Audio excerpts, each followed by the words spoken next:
all. Hope you all are very good. Today, students, we are going to start our ninth chapter of class 5th, which is about water, a life-giving substance. तो students हम सभी को पता है कि body एक बहुत ही precious natural resource है which is gifted to us by the nature. Okay, इसकी बहुत सारे यूजेस है. सभी लिविंग बींग्स के लिए water is very very much required and necessary. So now what are its uses? What is the composition? Okay, why is it so useful that we have to discuss today? What are the sources of water? Okay, and the various concepts regarding water. Chalo. So first of all, let's begin our chapter with the very first topic, that is water. तो water क्या है? ये हमारी एक basic need है. All of us need water. सभी को पानी चाहिए, है ना? क्यों? वेरियस एक्टिविटीज को कैरी आउट करने के लिए. वाटर क्या करता है? It helps in maintaining the body temperature. We can not live without water. About 3/4 of the earth surface is covered with water. It is present in all living things. So water हमारे body temperature को regulate करता है. हमारे अर्थ का around 3/4 surface पूरा water से covered है. सभी लिविंग बींग्स को हर जगह क्या है? वाटर प्रेजेंट होता है. इनफैक्ट कभी लिविंग बींग्स के अंदर भी पानी होता है. ठीक है, चलो. हमारी बॉडी भी कितनी? अबाउट 70% ऑफ वाटर हमारी बॉडी के अंदर भी प्रेजेंट होता है. अब वाटर की कुछ प्रॉपर्टीज या कैरेक्टरिस्टिक्स है, यानी कि वाटर आपका कलरलेस होता है, तो कोई टेस्ट नहीं होता, कोई ओडोर नहीं होती. ये it can dissolve almost everything in itself. Almost ज्यादातर सभी चीजें इसके अंदर क्या हो जाती हैं? डिसॉल्व हो जाती हैं. यूनिवर्सल सॉल्वेंट इसमें हम कहते हैं. और वाटर आपको नेचर ने तीनों की तीनों स्टेज जो है मैटर की, that is solid, liquid and gas, सभी में वाटर हमें मिलता है. ठीक है, चलिए. Now we come to sources of water. ये कहाँ कहाँ से हमें पानी मिलता है? तो वाटर स्टूडेंट हमें ocean, sea, river, lake, pond, canal सभी से मिलता है. ओशियंस और सी का जो पानी है उसको हम यूज नहीं कर सकते बिकॉज ये सलाइन नेचर का होता है, यानी कि सॉल्टी. तो सॉल्ट प्रेजेंट होता है, काफी हाई कंटेंट ऑफ सॉल्ट होता है, तो इसीलिए ये ड्रिंकिंग पर्पज से सूटेबल अच्छा नहीं होता. ठीक है, लेकिन जो पानी रिवर, लेक्स पे प्रेजेंट है, इसको हम अपनी day to day activities plus उसको ड्रिंकिंग पर्पज के लिए यूज कर सकते हैं, क्योंकि सॉफ्ट होता है, माइल्ड वाटर होता है. उसके अलावा जो वाटर ग्लेशियर्स में है, ठीक है, फ्रोजन फॉर्म में है, उसको भी हम यूज नहीं कर सकते. तो वाटर बेसिकली हमारे अर्थ सरफेस पे, मैंने बोला 3/4 क्वांटिटी या 3/4 एरिया की सरफेस का, ये अर्थ सरफेस का वो वाटर से कवर्ड है. लेकिन सभी पानी, ये सारा पानी क्या पोर्टेबल नहीं है, यानी कि इसको हम ड्रिंकिंग पर्पज से यूज नहीं कर सकते. ठीक है, क्योंकि कुछ पानी है जो फ्रोजन फॉर्म में है, ग्लेशियर्स में. कुछ पानी आपका सलाइन नेचर का है, उसको भी नहीं यूज किया जा सकता. काफी हाई कंटेंट ऑफ सॉल्ट उसके अंदर प्रेजेंट होता है. ठीक है, चल. Now water can be found on the surface of the earth as well as underground. अब वाटर हमें अर्थ के सरफेस पे, इनफैक्ट अंडरग्राउंड भी मिलता है. ठीक है, जो मेन सोर्स ऑफ वाटर है on the earth, that is rain water. ठीक है, चलो. तो now first of all we have to discuss surface water, यानी कि वो पानी जो वाटर के सरफेस के ऊपर प्रेजेंट है ना, अर्थ के सरफेस पे. सॉरी, तो water which is formed on the earth surface is known as surface water. ठीक है, जैसे कि रिवर, पॉन्ड, लेक्स, ये सब क्या है? आपके सोर्सेस है सरफेस वाटर. सरफेस वाटर में स्टूडेंट क्या होते हैं? इम्प्योरिटीज होती हैं. River gets water from glaciers. Rivers में जो पानी आता है वो ग्लेशियर्स से आता है. जब ग्लेशियर्स मेल्ट होते हैं तो रिवर्स का आपकी फिल हो जाती है. ये किससे? पानी से. ठीक है, the water in the river has impurities like clay, sand, bacteria etcetera. It is not fit for drinking, so we should make it pure before drinking. फिर उसके बाद जो रिवर्स में वो पानी आता है ग्लेशियर्स के मेल्ट होने की वजह से, उसमें भी बहुत सारी इम्प्योरिटीज होती हैं, जैसे कि क्ले, सैंड, बैक्टीरिया वगैरह. दैट मीन्स हम उसको डायरेक्टली क्या ड्रिंकिंग पर्पज के लिए यूज नहीं कर सकते हैं. हमें उसे ट्रीट करना पड़ता है, उसको प्योर बनाना पड़ता है, so that it can be drink by the human beings और any living organism. Now next is ground water. Ground water क्या है स्टूडेंट? वो water which is found underground. ठीक है, ग्राउंड के नीचे जो मिलता है पानी, उसको अंडरग्राउंड वाटर कहा जाता है. और इस वाटर को हम लोग वेल्स, ट्यूबवेल, सबमर्सिबल पंप्स, इन सबसे क्या कर सकते हैं? बाहर निकाल सकते हैं. When it rains, some rainwater seeps into the earth. This water is free from impurities because it is filtered by nature and passes through several layers of the soil. तो जब बारिश होती है स्टूडेंट, तो कुछ ऐसा पानी होगा रेन वाटर जो ग्राउंड में अंदर सीप हो जाता है ना. और ये पानी अपने आप में प्योरीफाई होता है, इसको हमें ट्रीट करने की जरूरत नहीं है. क्योंकि ये नेचुरल फिल्टर्स के थ्रू जैसे ये लेयर्स नीचे जाता है, तो हमारी सॉइल की डिफरेंट लेयर्स आर देयर, उनमें जैसे-जैसे पास होता है, हर एक लेयर की सॉइल की डिफरेंट लेयर से पास होते-होते ये खुद प्यूरिफाइड होता चला जाता है और जो अंडरग्राउंड वाटर होता है वो अपने आप में साफ, ठीक है? चलो, नाउ यूजेस ऑफ वाटर। तो water is use in many ways, बहुत सारे पर्पस के लिए वाटर का यूज करते हैं। सबसे ज्यादा उसका ड्रिंकिंग पर्पस के लिए यूज होता है। उसके साथ साथ bathing, cooking food, flushing toilets, in agriculture, producing electricity भी प्रोड्यूस की जाती है। क्लोथ्स यूटेंसिल्स को वॉश करने के लिए, फ्लोर्स को क्लीन करने के लिए, प्लांट्स को वाटरिंग देते हैं। फैक्ट्रीज और इंडस्ट्रीज में प्लस रिक्रिएशन, ये सभी क्या है, डिफरेंट यूजेस है वाटर के अदर देन ड्रिंकिंग पर्पस, ठीक है? चलो, now next we are having portable water. So what do we mean by portable water? Water which is fit for drinking is known as portable. वो पानी जो drinking purpose के लिए, पीने के लिए फिट है, अच्छा है, उसको पोर्टेबल वाटर कहा जाता है। सिर्फ 0.01 फ्रेश वाटर है जो कि अवेलेबल है। पोर्टेबल वाटर कैसा होता है? कलरलेस होता है, ओडोरलेस होता है और फ्री होता है फ्रॉम इम्प्योरिटीज, यानी कि इसमें किसी भी तरीके की इम्प्योरिटीज नहीं होंगी, chemicals, germs, bacteria, harmful salt कुछ भी नहीं होगा जो कि पोर्टेबल वाटर होगा, है ना? It should contain small amount of mineral, थोड़ा छोटे छोटे अमाउंट में इसके अंदर मिनरल्स होने चाहिए, जैसे कि कैल्शियम, मैग्नीशियम एंड सॉल्ट का सोप, वो पानी आपका पोर्टेबल माना जाएगा। नाउ स्टेट्स ऑफ वाटर, ठीक है? सो मैंने स्टार्टिंग में बताया था कि वाटर एक अकेला ऐसा लिक्विड है जो कि 3 स्टेट में प्रेजेंट है। आइस क्या है? आइस सॉलिड स्टेट होती है वाटर की और वाटर वेपर गैसियस स्टेट, और खुद वाटर क्या है? लिक्विड स्टेट है अपनी, ठीक है? चलो, now water can also change it's state. अब हम पानी की जो ये स्टेट्स हैं इनको चेंज भी कर सकते हैं, जैसे कि water into ice on freezing. Water क्या है? लिक्विड स्टेट है, आइस कोल्ड स्टेट है, तो फ्रीजिंग से क्या हो जाता है? वाटर आइस स्टेट में आ जाता है। फिर वाटर वाटर वेपर स्टेट में आ जाता है हीटिंग में। फिर आइस दोबारा से वाटर स्टेट में आ सकती है ऑन मेल्टिंग, ठीक है? फिर वाटर वेपर क्या होता है? दोबारा से वाटर ड्रॉपलेट्स में चेंज हो जाता है by the process of condensation. See, this is solid state of water, which is ice. This is liquid state, which is water, and this is gaseous state, which is water vapor. ठीक है? चलो. Now next we come to the topic water cycle. So water cycle is the circulation of water from the earth's surface to the atmosphere and back to the earth. तो water cycle क्या है?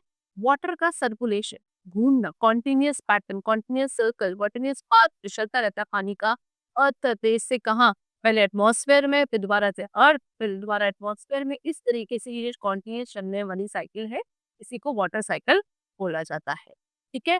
सो जब water cycle process चलता है तो mainly 3 activities होती हैं, जो कि पहली evaporation, condensation and third is precipitation. See, when the water in the water bodies gets heated due to the heat of the sun, it starts to evaporate or turn into water vapor. These water vapors are very light and rise up when the water vapors come in contact with cool air. They condense or turn into droplets of water. These droplets collect together and form clouds. When the clouds become heavy and are unable to hold them, the water droplets fall on the earth as rain. This phenomenon is called as precipitation. Some of the rainwater goes into water bodies and seeps into the earth. This cycle goes on continuous. तो student होता क्या है, जब पानी आपका water bodies में जो present है सारा, सन की जो हीट होती है वो क्या करती है, इस वाटर को वार्म कर देती है। वार्म करने से पानी आपका किसमें धीरे धीरे वाटर वेपर में कन्वर्ट होने लगता है। वाटर वेपर क्योंकि हीट अप हो चुके हैं, लाइक हो जाते हैं, तो वो ऊपर की तरफ राइज होने लगते हैं और इस प्रोसेस को बोलते हैं इवेपोरेशन। फिर जैसे-जैसे बहुत ज़्यादा हीट आती जाएगी, राइज़ होते रहेंगे और ऊपर की तरफ जाने लगता है ये वाटर वेपर, कहाँ? एटमॉस्फेयर में। जितना हाई जाएँगे, वहाँ जाके जैसे ही ये वाटर वेपर ऊपर जो ठंडी हवा है, कूल एयर है, उससे कॉन्टैक्ट में आते हैं जैसे ही, तो ये दोबारा से कंडेंस हो जाते हैं और उसमें कन्वर्ट हो जाते हैं छोटी-छोटी वाटर ड्रॉपलेट्स में, और प्रोसेस का नाम होता है कंडेंसेशन, ठीक है? फिर ये वाटर ड्रॉपलेट्स एक साथ ही क्या कंबाइन होके वहाँ क्या फॉर्म करने लगती है? क्लाउड्स। और जब ये क्लाउड्स के अंदर वाटर ड्रॉपलेट्स बहुत ज़्यादा फिल अप हो जाते हैं, तो क्लाउड्स इन वाटर ड्रॉपलेट्स को अपने अंदर होल्ड नहीं कर पाते और फिर क्या कर देते हैं, वो इन वाटर ड्रॉपलेट्स को छोड़ देते हैं और वो वाटर ड्रॉपलेट्स रेन की फॉर्म में, बारिश की फॉर्म में दोबारा अर्थ सरफेस पे वापस आ जाती है and the process is known as precipitation, ठीक है? फिर बारिश का पानी नीचे आ जाता है on the earth surface back, ठीक है? फिर कुछ पानी ऐसा होता है जो आपका क्या अंडरग्राउंड में सीप कर जाता है, फिर और ज़्यादातर पानी आपका वाटर बॉडीज़ में जाके दोबारा से मिक्स अप हो जाता है। फिर दोबारा सन की हीट से इवापोरेशन होता है, ऊपर जाके कंडेंसेशन होता है, प्रेसिपिटेशन होता है। तो ये साइकिल है जो कंटिन्यूअसली हमारे नेचर में चलती रहती है, जिसको हम वाटर साइकिल बोलते हैं। ठीक है? चलो, see they have shown us in the picture also. This is the picture. ये आपको क्या है, वाटर बॉडीज है। यहाँ से पानी इवेपोरेट होकर गया, ये इवेपोरेट हुआ, ऊपर जाके ठंडा हुआ, कंडेंस हुआ, क्लाउड्स का फॉर्मेशन हुआ, क्लाउड्स का फॉर्मेशन होकर रेन वाटर यानी कि प्रेसिपिटेशन हुआ, बारिश दोबारा आई, कुछ पानी आपका ग्लेशियर्स के फॉर्म में आ जम गया, कुछ आपका कहाँ चला गया, बारिश का पानी अंडरग्राउंड चला गया, कुछ वाटर बॉडीज में चला गया। इस तरीके से डिफरेंट फॉर्म में पानी नीचे आके अपने डिफरेंट स्टेट्स में आ जाता है। ठीक है? Now impurities and water. So first of all soluble impurities. Soluble impurities student वो इम्प्योरिटीज हैं जो वाटर में क्या है, डिसॉल्व हो जाती है, जैसे कि सॉल्ट। इनसॉल्युबल इम्प्योरिटीज वो इम्प्योरिटीज होंगी जो कि पानी में सॉल्युबल नहीं है, डिसॉल्व नहीं होती। Example gravel, sand, leaves and all. ठीक है? चलो, अब रिमूव कैसे किया जाता है, सॉल्युबल इम्प्योरिटीज को हम कैसे रिमूव कर सकते हैं? तो we can remove soluble impurities by performing evaporation and distillation. Evaporation और डिस्टिलेशन प्रोसेस के थ्रू आप पानी के अंदर जितनी भी सॉल्युबल इम्प्योरिटीज है उनको रिमूव कर सकते हो। सबसे पहले इवापोरेशन है। If water contains salt or sugar, we can get clean water by evaporation. In this process, the water is heated. On heating, the water gets evaporated and impurities like salt or sugar are left in the container. In this process, water turns into water vapor and mixes with the air. तो अगर पानी के अंदर salt या sugar present है जो कि soluble impurities होती है, तो आप ऐसे पानी को क्या हीट प्रोवाइड करके क्या कर सकते हो, वाटर वेपर में कन्वर्ट कर सकते हो। जैसे ही पानी वाटर वेपर में कन्वर्ट का वो क्या होगा, एयर में जाके मिक्स हो जाएगा और नीचे जो रह जाएंगे दैट विल बी सॉल्ट और शुगर और द सॉल्युबल इम्प्योरिटी। इस तरीके से पानी को क्या कर दिया गया, हमने इवापोरेट कर दिया और उसकी जो इम्प्योरिटी थी वो हमने उससे सेपरेट कर दिया। ठीक है? चलो, now next is distillation.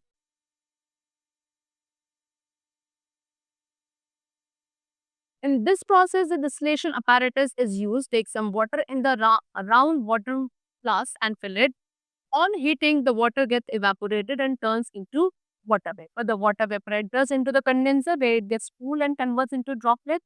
These droplets stored in another flask. This obtained water is pure and clear. अब इस प्रोसेस में क्या होता है, डिस्टिलेशन apparatus यूज किया जाता है। यानी कि हम इस तरीके से एक राउंड बॉटम फ्लास्क के अंदर कुछ पानी लेते हैं, है ना, उसको अच्छे से फिल कर देते हैं, फिर हीट प्रोवाइड करते हैं। हीट प्रोवाइड करके जो वाटर है वो इवापोरेट कर किसी वाटर वेपर में कन्वर्ट हो जाता है। फिर इन वाटर वेपर को हम एक कंडेंसर के अंदर कलेक्ट कर लेते हैं। जैसे ही वो कंडेंसर के अंदर कलेक्ट होगा तो यानी कि सारा वाटर वेपर किसमें कन्वर्ट हो जाएगा, दोबारा से कूल होकर वाटर ड्रॉपलेट्स में आ जाएगा। यानी कि जो कंडेंसर में आपने पानी कलेक्ट किया वो सारा अब प्योर है, क्लीन वाटर है, क्योंकि इवापोरेशन के जरिए उसमें से सॉल्युबल इम्प्योरिटीज रिमूव हो चुकी हैं और फिर हमने उस वाटर वेपर को दोबारा से कूल करके कंडेंस करके वाटर ड्रॉपलेट्स निकाल लिया और वो वाटर ड्रॉपलेट्स यानी कि वाटर फिर अपने आप में क्या है, प्योर वाटर है। ठीक है? चलिए, now we are going to talk about removal of insoluble impurities. अब हम इनसॉल्युबल इम्प्योरिटीज को कैसे रिमूव कर सकते हैं पानी से। तो फिल्ट्रेशन, सेडिमेंटेशन और डिकेल्टेशन ये प्रोसेस है जिससे आप वाटर को फ्री कर सकते हो from the insoluble impurities. Okay, so number one we are having first of all filtration. Filtration क्या है? In this method the water is passed through the filter paper. For this make a cone of the filter paper, put it into a funnel, keep a container below the funnel lined with filter paper. Now pour water into the funnel. Water goes into the container while the impurities like mud, sand, etc. get collected on the filter paper. This water is called filtrate and the impurities are called residue. ठीक है? So student, इसमें होता क्या है कि हम पानी को एक फिल्टर पेपर से पास करते हैं। यानी कि आप फिल्टर पेपर का एक क्या बनाते हो, एक कोन जैसा स्ट्रक्चर बनाते हो। ठीक है? और फिर उसको फनल में रखते हो। देखो ये है फनल, ठीक है, ये फनल है और ये आपने फिल्टर पेपर का ऐसे कोन बनाया। फिर आप क्या करेंगे, उस पानी को जो कि आपको फिल्टर करना है उसको इसके थ्रू फिल्टर पेपर के थ्रू पास करेंगे। फिल्टर पेपर के थ्रू पानी क्या होगा, नीचे जाएगा। जो अंदर फनल के अंदर पानी आता जाएगा वो सारा फिल्टर्ड वाटर होगा और जितनी भी इसके अंदर इनसॉल्युबल इम्प्योरिटीज है जैसे कि मर्ड, सैंड वगैरह, वो सब आपकी फिल्टर पेपर के ऊपर कलेक्ट हो जाए। ठीक है? सो जो पानी नीचे मिल गया आपको प्योरीफाई होने के बाद, इसको तो हम बोलेंगे फिल्ट्रेट। ठीक है? और जो यहाँ सारी इम्प्योरिटीज बची थी इसको बोला जाता है residue and the method is known as filtration. Okay, चलो the next method is sedimentation and decantation. So in this method water is left undisturbed for some time. When the impurities settle down at the bottom of the container, water is poured into another container slowly using a rod. The settling down of impurities is called sedimentation and pouring down of water into another container is called decantation. अब actual में इसमें क्या किया जाता है student, जो आपका पानी है जिसके अंदर इम्प्योरिटीज है उसको आप थोड़ी देर के लिए अनडिस्टर्ब छोड़ देते हो कंटेनर को। तो जब हम उस इनसोल्यूबल इम्प्योरिटीज के मिक्स हुए हुए पानी को अनडिस्टर्ब छोड़ते हैं तो सारी इम्प्योरिटीज नीचे सेटल हो जाती है। फिर धीरे धीरे उस पानी को जो ऊपर ऊपर सारा पानी आ जाता है, कलेक्ट हो जाता है, जिसमें से सारी इम्प्योरिटीज नीचे सेट हो चुकी हैं। ऊपर जितना में पानी है उसको हम धीरे धीरे फिर एक दूसरे कंटेनर में रॉड का यूज करके पोर करते हैं। तो जो वो इम्प्योरिटीज नीचे सेट हो गई उसको बोला जाता है सेडिमेंटेशन, है ना। और जब आप ऊपर जो लिक्विड आपका साफ पानी है ऊपर दूसरे कंटेनर में पोर करते हो, that process is known as decantation. Okay, चल now purification of water, water का purification. See, we should purify water before use. It may have germs or bacteria. We can follow these methods to purify water. So हमें पानी को use करने से पहले purify करना जरूरी होता है क्योंकि इसमें हो सकता है कुछ बैक्टीरिया या जर्म्स प्रेजेंट हो। कैसे पानी को प्योरीफाई किया जा सकता है? So we can add chlorine tablets into water to make it pure. हम पानी के अंदर क्लोरीन के टैबलेट्स मार्केट में अवेलेबल होती है, उनको हम डाल सकते हैं उसको प्योरीफाई करने के लिए, उसको प्योर बनाने के लिए। पोटेशियम और मैंगनीज का भी यूज किया जा सकता है वाटर को प्योर करने के लिए। Plus boiling is the simplest way of getting pure water. सबसे सिंपल तरीका क्या है? पानी को बॉइल करके पीना, उससे सारी इसके अंदर से इम्प्योरिटीज किल हो जाती है, बैक्टीरिया जर्म सब मर जाते हैं और पानी आपके पास कैसा हो जाता है? Pure. Okay, so student, the chapter is completed over here. Hope you all like the rest of the chapter. We'll meet you very soon. Thank you everyone.